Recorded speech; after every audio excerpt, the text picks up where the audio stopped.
ਕਾਂਗਰਸ ਦੀ ਬੈਠਕ ਤੋਂ। ਕਹਿੰਦੇ ਕਾਂਗਰਸੀਏ ਕਰਨ ਗਏ ਸੀ ਬੈਠਕ, ਪਰ ਦਹੀਂ ਦੀ ਥਾਂ ਤੇ ਪਾਣੀ ਰੜਕ ਕੇ ਮੁੜੇ। ਪ੍ਰਵੀਨ ਜੀ, ਜੇ ਦਹੀਂ ਰਿੜਕੋਗੇ ਤਾਂ ਉਹਦੇ ਵਿੱਚੋਂ ਲੱਸੀ ਵੀ ਨਿਕਲਦੀ ਹੈ, ਮੱਖਣ ਵੀ ਨਿਕਲਦਾ। ਹਾਂਜੀ। ਤੇ ਜੇ ਪਾਣੀ ਰਿੜਕੋਗੇ ਉਹ ਚੋਂ ਨਿਕਲਣਾ ਕੁਛ ਨਹੀਂ। ਪਾਣੀ ਚ ਇੰਨੇ ਦਿਨ ਦਾ ਰੌਲਾ ਸੀ ਕਿ ਹਾਂ ਜੀ ਮੀਟਿੰਗ ਕਰਨੀ ਹਾਈ ਕਮਾਂਡ ਨਾਲ, ਫੈਸਲਾ ਸੁਣਾ ਦੇਣਾ ਜੀ 2 ਟੁੱਕ, ਅਸੀਂ ਤਾਂ ਕਹਿ ਦੇਣਾ ਜੀ ਜੇ ਗੱਠਜੋੜ ਕਰਨਾ ਸੀ ਘਰੇ ਬਹਿ ਜਾਣਾ ਜੀ, ਤੇ ਅੰਦਰ ਕੋਈ ਨਹੀਂ ਕੁਛ ਕਿਹਾ ਜੀ। ਜੀ ਹਾਂ,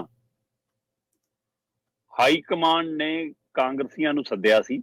ਅੱਛਾ। ਮਲਿਕ ਖੜਗੇ ਵੀ ਸੀ, ਰਾਹੁਲ ਗਾਂਧੀ ਵੀ ਸੀ, 3-4 ਹੋਰ ਵੱਡੇ ਲੀਡਰ ਸੀ, ਪੰਜਾਬ ਵਾਲੇ ਇੰਚਾਰਜ ਵੀ ਨਵੇਂ ਜਿਹੜੇ ਉਹ ਵੀ ਸੀਗੇ, ਤੇ ਪੰਜਾਬ ਤੋਂ 30 ਕਾਂਗਰਸੀ ਲੀਡਰ ਗਏ ਸੀ ਉਸ ਬੈਠਕ ਚ। ਕਰੀਬ ਜੀ 30 ਕਾਂਗਰਸੀ ਲੀਡਰਾਂ ਦੇ ਵਿੱਚੋਂ ਰਾਜਾ ਵੜਿੰਗ ਬਤੌਰ ਪ੍ਰਧਾਨ ਬੈਠਕ ਜਾਣ ਤੋਂ ਪਹਿਲਾਂ ਕਹਿੰਦੇ ਨੇ ਕਿ ਚਾਹੇ ਮੌਜੂਦਾ ਪ੍ਰਧਾਨ ਹੋਵੇ ਚਾਹੇ ਸਾਬਕਾ ਪ੍ਰਧਾਨ ਹੋਵੇ, ਜੇ ਉਹਨੇ ਕੋਈ ਨਿੱਜੀ ਰਾਏ ਦੇਣੀ ਹੈ ਫਿਰ ਉਹਦੇ ਲਈ ਪਾਰਟੀ 'ਚ ਕੋਈ ਥਾਂ ਨਹੀਂ। ਅੱਛਾ। ਤੇ ਆਪਣੀ ਬਾਹਰ ਜਾ ਕੇ ਦਿਓ ਜੇ ਰਾਏ ਦੇਣੀ ਹੈ, ਪਾਰਟੀ 'ਚ ਨਹੀਂ ਚੱਲੂਗਾ। ਇਹ ਅਨੁਸ਼ਾਸਨ ਨਹੀਂ ਅਸੀਂ ਭੰਗ ਹੋਣ ਦੇਵਾਂਗੇ। ਤੇ ਗਠਬੰਧਨ ਦੇ ਮਾਮਲੇ 'ਚ ਸੁਖਜਿੰਦਰ ਰੰਧਾਵਾ, ਪ੍ਰਤਾਪ ਬਾਜਵਾ, ਰਾਜਾ ਵੜਿੰਗ, ਇੱਥੋਂ ਤੱਕ ਕਿ ਭਾਰਤ ਭੂਸ਼ਣ ਆਸ਼ੂ, ਇਹ ਸਾਰੇ ਪਹਿਲਾਂ ਕਹਿ ਚੁੱਕੇ ਸੀ ਕਿ ਫਿਰ ਤਾਂ ਅਸੀਂ ਘਰੇ ਬਹਿ ਜਾਾਂਗੇ ਜੇ ਇਹਨਾਂ ਨਾਲ ਗੱਠਜੋੜ ਕਰਨਾ। ਸੋ ਇਹ ਸਾਰੇ ਵਰਤਾਰੇ ਦੇ ਬਾਵਜੂਦ ਕੱਲ ਬੈਠਕ ਹੋਈ। 7:15 ਬੈਠਕ ਸ਼ੁਰੂ ਹੁੰਦੀ ਆ, 9:30 ਦੇ ਕਰੀਬ ਬੈਠਕ ਖਤਮ ਹੁੰਦੀ ਆ। 2 ਘੰਟੇ ਤੋਂ ਲੰਮੇ ਸਮੇਂ ਤੱਕ ਚੱਲੀ ਹੈ ਬੈਠਕ ਦੇ ਦੌਰਾਨ। ਹਾਂਜੀ 30 ਪੰਜਾਬ ਦੇ ਕਾਂਗਰਸੀ ਲੀਡਰਾਂ ਨੇ ਆਪੋ ਆਪਣੀ ਰਾਏ ਰੱਖੀ। ਮਲਿਕ ਖੜਗੇ ਤੋਂ ਲੈ ਕੇ ਰਾਹੁਲ ਗਾਂਧੀ ਤੱਕ ਨੇ ਕੋਈ ਟਿੱਪਣੀ ਨਹੀਂ ਕੀਤੀ ਜੀ, ਸਿਰਫ ਇੱਕ ਸਰੋਤੇ ਬਣ ਕੇ ਇਹਨਾਂ ਨੂੰ ਸੁਣਿਆ। ਤੇ ਇਹ ਜ਼ਰੂਰ ਹੈ ਕਿ ਬਾਹਰ ਆ ਕੇ ਲੀਡਰਾਂ ਨੇ ਹੀ ਕਿਹਾ ਕਿ ਨਹੀਂ ਜੀ ਗੱਠਜੋੜ ਨੂੰ ਲੈ ਕੇ, ਸੀਟ ਸ਼ੇਅਰਿੰਗ ਨੂੰ ਲੈ ਕੇ ਕੋਈ ਗੱਲਬਾਤ ਨਹੀਂ ਹੋਈ। ਹਾਂ, ਅਸੀਂ ਆਪਣੀ ਆਪਣੀ ਗੱਲ ਰੱਖ ਕੇ ਆਏ ਹਾਂ, ਆਪਣੇ ਆਪਣੇ ਵਿਚਾਰ ਪ੍ਰਗਟਾ ਕੇ ਆਏ ਹਾਂ।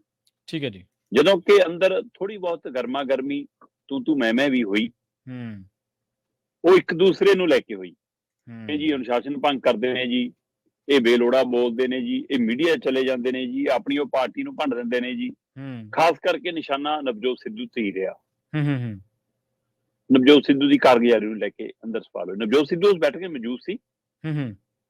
ਇਸ ਬੈਠਕ ਦੇ ਵਿੱਚ ਰਾਜਾ ਵੜਿੰਗ, ਪ੍ਰਤਾਪ ਸਿੰਘ ਬਾਜਵਾ, ਸੁਖਜਿੰਦਰ ਰੰਧਾਵਾ, ਨਵਜੋਤ ਸਿੰਘ ਸਿੱਧੂ, ਮਨੀਸ਼ ਤਿਵਾੜੀ, ਮੁਹੰਮਦ ਸਦੀਕ, ਪ੍ਰਗਟ ਸਿੰਘ ਰਾਣੇ ਹੋਰੀ, ਤੇ ਫਿਰ ਇਸੇ ਤਰ੍ਹਾਂ ਗੁਰਜੀਤ ਔਜਲੇ ਹੋਰੀ, ਮਨੀਸ਼ ਤਿਵਾੜੀ ਹੋਰੀ, ਸੋ ਲੰਬੀ ਲਾਈਨ ਸੀ, ਬੀਬੀ ਭੱਠਲ ਜੀ, ਇਹ ਸਾਰੀਆਂ ਧਿਰਾਂ ਉਸ ਬੈਠਕ 'ਚ ਸ਼ਾਮਲ ਸੀ। ਇੱਥੋਂ ਤੱਕ ਕਿ ਜੇਕਰ ਆਪਾਂ ਹਾਈਕਮਾਂਡ ਦੇ ਹਵਾਲੇ ਨਾਲ ਗੱਲ ਕਰੀ ਤਾਂ ਅੰਬਿਕਾ ਸੋਨੀ ਵੀ ਇਸ ਬੈਠਕ 'ਚ ਮੌਜੂਦ ਸੀ ਜੀ। ਹੁਣ ਇੱਥੇ ਸਵਾਲ ਜਦੋਂ ਅਹਿਮ ਪੱਖ ਇਹ ਸੀਗਾ ਕਿ ਮਸਲਾ ਹੈ ਕਿ ਪੰਜਾਬ ਦੀ ਜਿਹੜੀ ਕਾਂਗਰਸੀ ਟੀਮ ਹੈ ਉਹ ਗੱਠਜੋੜ ਨਹੀਂ ਚਾਹੁੰਦੀ, ਤੇ ਕੁਝ ਧਿਰਾਂ ਬਾਰੇ ਚਰਚਾ ਸੀ ਉਹ ਗੱਠਜੋੜ ਚਾਹੁੰਦੇ ਨੇ।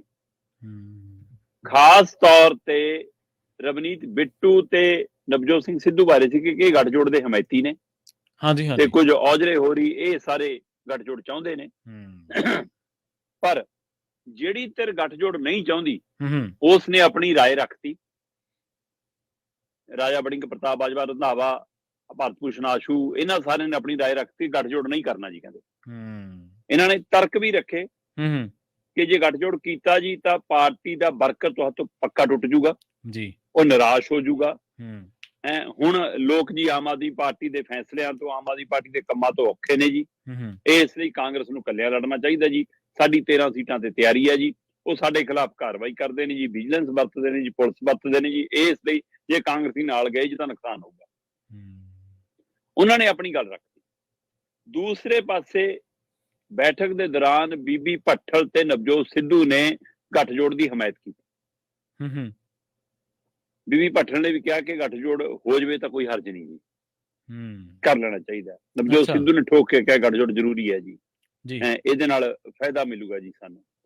ਪਰ ਜਿਹੜੇ ਮੈਂਬਰ ਪਾਰਲੀਮੈਂਟਾਂ ਬਾਰੇ ਚਰਚਾ ਸੀ ਕਿ ਜੇ ਗੱਠਜੋੜ ਨਾ ਹੋਇਆ ਤਾਂ ਇਹ ਪਾਲਾ ਵੀ ਬਦਲ ਸਕਦੇ ਨੇ, ਇਹ ਗੱਠਜੋੜ ਜ਼ਿਆਦਾ ਜ਼ੋਰ ਨਾਲ ਚਾਹੁੰਦੇ ਨੇ, ਉਹਨਾਂ ਨੇ ਅੰਦਰ ਚੁੱਪੇ ਧਾਰੀ ਰੱਖੀ, ਉਹ ਮੀਟਿੰਗ 'ਚ ਨਹੀਂ ਬੋਲੇ ਜੀ। ਸੋ ਬਾਹਰ ਮੀਟਿੰਗ ਖਤਮ ਹੋਣ ਤੋਂ ਬਾਅਦ ਲੀਡਰਸ਼ਿਪ ਜਦੋਂ ਬਾਹਰ ਆਈ ਤਾਂ ਬਾਹਰ ਆ ਕੇ ਜੀ ਮੀਡੀਆ ਦੇ ਮੂਹਰੇ ਜਦੋਂ ਬਿਆਨ ਦੇਣ, ਚਾਹੇ ਰਾਜਾ ਵੜਿੰਗ ਦਾ, ਚਾਹੇ ਪ੍ਰਤਾਪ ਬਾਜਵਾ ਦਾ, ਸਭ ਦਾ ਬਿਆਨ ਸੁਣ, ਅਸੀਂ ਜੀ ਆਪਣਾ ਮੰਥਨ ਕਰਨ ਆਏ ਸੀ ਜੀ। ਅਸੀਂ ਤਾਂ ਆਪਣੇ 13 ਸੀਟਾਂ ਦੇ ਹਵਾਲੇ ਨਾਲ ਰਣਨੀਤੀ ਤੇ ਚਰਚਾ ਕਰਨ ਆਏ ਸੀ ਜੀ। ਕੋਈ ਸੀਟ ਸ਼ੇਅਰਿੰਗ ਨੂੰ ਲੈ ਕੇ, ਕੋਈ ਗੱਠਜੋੜ ਨੂੰ ਲੈ ਕੇ ਗੱਲ ਨਹੀਂ ਹੋਈ ਜੀ। ਹਾਂ, ਪੰਜਾਬ ਦੇ ਲੀਡਰਾਂ ਨੇ ਜੀ ਆਪਣਾ ਪੱਖ ਰੱਖਤਾ, ਮਤਲਬ ਫਿਰ ਕਰਨ ਕੀ ਆਏ ਸੀ ਜੇ ਕੋਈ ਫੈਸਲਾ ਹੀ ਨਹੀਂ ਲੈਣਾ ਸੀ ਜੀ। ਬਿਲਕੁਲ ਸਹੀ ਹੈ। ਸੋ ਇਸ ਲਈ ਇਹ ਸਾਰੀ ਬੈਠਕ ਸਵੈ ਪਾਣੀ ਰੜਕਣ ਤੋਂ ਕੁਝ ਨਹੀਂ ਹੋਇਆ, ਇਹ ਪਾਣੀ ਚ ਮਧਾਣੀ ਸੀ, ਕਿਉਂਕਿ ਫੈਸਲਾ ਖੜਗੇ ਰਾਹੁਲ ਗਾਂਧੀ ਨੇ ਲੈਣਾ ਔਰ ਉਹਨਾਂ ਦੀ ਨਜ਼ਰ ਚ ਦੇਸ਼ ਦੀਆਂ ਚੋਣਾਂ ਅਹਿਮ ਹੋ ਗਈਆਂ। ਉਹ ਵੀ ਪੰਜਾਬ ਨੂੰ ਭਾਜਪਾ ਵਾਂਗ ਸ਼ਾਇਦ ਕਿਨਾਰੇ ਨਾ ਕਰ ਦੇਣ। ਉਹਨਾਂ ਲਈ ਵੀ ਇਹ ਲੱਗਦਾ ਕਿ ਕਿਤੇ 13 ਸੀਟਾਂ ਦੇ ਚੱਕਰ ਚ ਬਾਕੀ ਗੱਠਜੋੜ ਨਾ ਟੁੱਟ ਜਾਵੇ, ਕਿਉਂਕਿ ਨਾ ਉਹ ਅਖਿਲੇਸ਼ ਨੂੰ ਨਾਰਾਜ਼ ਕਰਨਾ ਚਾਹੁੰਦੇ ਨੇ ਅੱਜ ਦੀ ਤਰੀਕ ਚ, ਨਾ ਮਮਤਾ ਬੈਨਰਜੀ ਨੂੰ। ਤੇ ਅਖਿਲੇਸ਼ ਤੇ ਮਮਤਾ ਬੈਨਰਜੀ ਦੋਏ ਇਸ ਸਮੇਂ ਕੇਜਰੀਵਾਲ ਦੇ ਖਾਸ ਮੰਨੇ ਜਾ ਰਹੇ ਨੇ।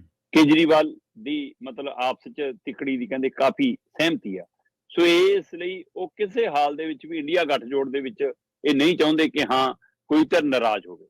ਜਦੋਂ ਕਿ ਕਾਂਗਰਸੀ, ਪੰਜਾਬ ਦੇ ਕਾਂਗਰਸੀ ਇਹ ਕਹਿੰਦੇ ਵੀ ਬਾਹਰ ਆਪਸ ਚ ਕੁਸਣ ਮੁਸਣ ਕਰਦੇ ਸੁਣੀ ਗਏ ਕਿ ਜਿਹੜੀ ਆਪ ਕਰਕੇ ਅਸੀਂ ਖੁੱਡੇ ਲੱਗੇ, ਜਿਹੜੀ ਆਪ ਕਰਕੇ ਸਾਡੀ ਕੇਂਦਰੀ ਸਰਕਾਰਾਂ ਗਈਆਂ, ਜਿਹੜੀ ਆਪ ਕਰਕੇ ਸਾਡੇ ਕੋਲੋਂ ਸੱਤਾ ਗਈ, ਉਸੇ ਆਪ ਨੂੰ ਅਸੀਂ ਸਿਰ ਤੇ ਬਿਠਾਈ ਜਾਂਦੇ ਹਾਂ ਜੀ।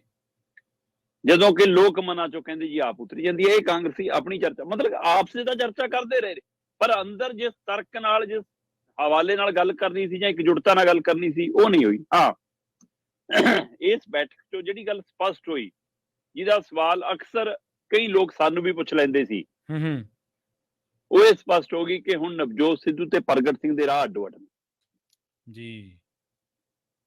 ਇਹਨਾਂ ਦੀ ਦੋਸਤੀ ਬਾਰੇ, ਇਹਨਾਂ ਦੇ ਯਾਰਾਨੇ ਬਾਰੇ, ਇਹਨਾਂ ਦੇ ਸਾਥ ਬਾਰੇ ਕਾਫੀ ਪੰਜਾਬ 'ਚ ਚਰਚਾ ਹੁੰਦੀ ਸੀ ਰਾਜਨੀਤਿਕ ਗਲਿਆਰਿਆਂ 'ਚ, ਚਾਹੇ ਉਹ ਅੱਡੋ ਅੱਡ ਵਿਚਰਦੇ ਸੀ, ਚਾਹੇ ਅੱਡੋ ਅੱਡ ਬੈਠੇ ਸੀ, ਚਾਹੇ ਇਕੱਠੇ ਸੀ, ਚਾਹੇ ਨਹੀਂ ਸੀ, ਤਾਂ ਵੀ ਮੰਨੇ ਜਾਂਦੇ ਸੀ ਕਿ ਇਹਨਾਂ ਦੀ ਸੁਰ ਮਿਲਦੀ ਆ, ਇਹਨਾਂ ਦੀ ਤਾਰਾਂ ਮਿਲਦੀਆਂ। ਅਸਲ 'ਚ ਆਏ ਇਕੱਠੇ ਸੀ, ਇਹ ਕਾਂਗਰਸ ਸ਼ਾਮਲ ਇਕੱਠੇ ਹੋਏ ਸੀ, ਜਦੋਂ ਕਿ ਉਹ ਬਾਇਆ ਅਕਾਲੀ ਦਲ ਹੋ ਕੇ ਆਏ ਸੀ, ਇਹ ਬਾਇਆ ਭਾਜਪਾ ਹੋ ਕੇ ਆਏ ਸੀ, ਹੈਨਾ। ਸੋ ਪਰ ਅਕਾਲੀ ਭਾਜਪਾ ਦਾ ਵੀ ਗੱਠਜੋੜ ਰਿਹਾ ਸੀ, ਇਸ ਲਈ ਮੰਨ ਲਿਆ ਕਿ ਸਿੱਧੂ ਤੇ ਪ੍ਰਗਟ ਦਾ ਵੀ ਗੱਠਜੋੜ ਹੋ ਗਿਆ, ਦੋ ਖਿਡਾਰੀ ਵੀ ਨੇ। ਸੋ ਇਹ ਸਾਰਿਆਂ ਦੇ ਕਾਰਨ ਇਹਨਾਂ ਦੀ ਜੋੜੀ ਨੂੰ ਕਾਫੀ ਆਪਸ ਵਿੱਚ ਇੱਕ ਦੂਜੇ ਨਾਲ ਤਾਲਮੇਲ ਮੰਨਿਆ ਜਾਂਦਾ ਸੀ। ਪਰ ਨਵਜੋਤ ਸਿੰਘ ਸਿੱਧੂ ਗੱਠਜੋੜ ਦੇ ਹੱਕ 'ਚ ਨੇ, ਤੇ ਪ੍ਰਗਟ ਸਿੰਘ ਨੇ ਕੱਲ ਵੀ ਦੁਹਰਾਇਆ ਕਿ ਗੱਠਜੋੜ ਦਾ ਮਤਲਬ ਇਹ ਨਹੀਂ ਹੋਣ ਦਿੰਦੇ। ਸੋ ਇਸ ਲਈ ਹੁਣ ਨਵਜੋਤ ਸਿੱਧੂ ਤੇ ਪ੍ਰਗਟ ਸਿੰਘ ਤਾਂ ਅੱਡੋ ਅੱਡ ਨੇ, ਪਰ ਇਹ ਅੱਡੋ ਅੱਡ ਦੇ ਨਾਲ ਨਾਲ ਕਾਂਗਰਸ ਅਜੇ ਵੀ ਦੋ ਫੜ ਹੈ। ਉਸ ਬੈਠਕ ਚੋਂ ਰਾਹੁਲ ਗਾਂਧੀ ਨੇ ਕਹਿ ਜ਼ਰੂਰ ਦਿੱਤਾ, ਮਿਲ ਕੇ ਚਲੋ, ਇਕੱਠਿਆਂ ਲੜੋ, ਏਕਤਾ ਰੱਖੋ, ਕੋਈ ਵੀ ਫੈਸਲਾ ਤੁਹਾਨੂੰ ਬਿਨਾਂ ਦੱਸਿਆ, ਬਿਨਾਂ ਪੁੱਛਿਆ ਨਹੀਂ ਲਵਾਂਗੇ, ਪਰ ਕਦੋਂ ਕਰਾਂਗੇ ਅਗਲੀ ਮੀਟਿੰਗ, ਕਦੋਂ ਫੈਸਲਾ ਲਵਾਂਗੇ, ਇਹਦੀ ਕੋਈ ਤਰੀਕ ਸਮਾਂ ਤੈਅ ਨਹੀਂ। ਇੰਡੀਆ ਗੱਠਜੋੜ ਦੀ ਕਮੇਟੀਆਂ ਦੀਆਂ ਬੈਠਕਾਂ ਸੀਟ ਸ਼ੇਅਰਿੰਗ ਨੂੰ ਲੈ ਕੇ, ਸੀਟ ਬਟਵਾਰੇ ਨੂੰ ਲੈ ਕੇ ਚੱਲ ਰਹੀਆਂ ਨੇ, ਅਗਲੀਆਂ ਮੀਟਿੰਗਾਂ 'ਚ ਸੀਟਾਂ ਦੀ ਵੰਡ ਹੋ ਜਾਣੀ, ਪਰ ਇੱਥੇ ਫੈਸਲਾ ਨਹੀਂ ਹੋਇਆ। ਹਾਂ, ਬਿਹਾਰ ਦੀ ਕਾਂਗਰਸ ਲੀਡਰਸ਼ਿਪ ਵੀ ਬੁਲਾਈ ਹੋਈ ਸੀ, ਜੰਮੂ ਦੀ ਵੀ ਬੁਲਾਈ ਹੋਈ ਸੀ, ਲਦਾਖ ਵਾਲੇ ਕਾਂਗਰਸੀ ਆਗੂ ਵੀ ਬੁਲਾਏ ਹੋਏ ਸੀ, ਤੇ ਪੰਜਾਬ ਵਾਲੇ ਵੀ ਬੁਲਾਏ ਸੀ। ਸੋ ਪੜਾਅ ਪੜਾਅ ਕਾਂਗਰਸ ਬੈਠਕਾਂ ਕਰ ਰਹੀ ਹੈ, ਹਰ ਸੂਬੇ ਦੀ ਆਪਣੀ ਕਮੇਟੀ ਤੋਂ ਜਾਣਕਾਰੀ ਲੈ ਰਹੀ ਹੈ। ਠੀਕ ਹੈ, ਕਾਂਗਰਸ ਹਾਈ ਕਮਾਂਡ ਨੇ ਪੰਜਾਬ ਦੇ ਲੀਡਰਾਂ ਤੋਂ ਪੰਜਾਬ ਦੀ ਧਰਾਤਲ ਦੀ ਜਾਣਕਾਰੀ ਇਕੱਠੀ ਕਰ ਲਈ, ਉਹ ਧਰਾਤਲ ਦੀ ਹੈ ਜਾਂ ਲੀਡਰਾਂ ਦੀ ਆਪਣੀ ਨਿੱਜੀ ਜਾਣਕਾਰੀ ਹੈ, ਕਿੰਨੇ ਕੁ ਲੀਡਰ ਧਰਾਤਲ ਤੇ ਵਿਚਰਦੇ ਨੇ ਆਪਾਂ ਇਹ ਵੀ ਜਾਣਦੇ ਹਾਂ। ਸੋ ਫਿਰ ਵੀ ਉਹ ਜਾਣਕਾਰੀ ਦੇ ਆਏ ਜੀ, ਤੇ ਕੱਲ ਵਾਲੀ ਬੈਠਕ ਪਾਣੀ 'ਚ ਮਧਾਣੀ ਸੀ, ਕੁਛ ਨਹੀਂ ਨਿਕਲਿਆ ਉਹ 'ਚੋਂ ਜੀ।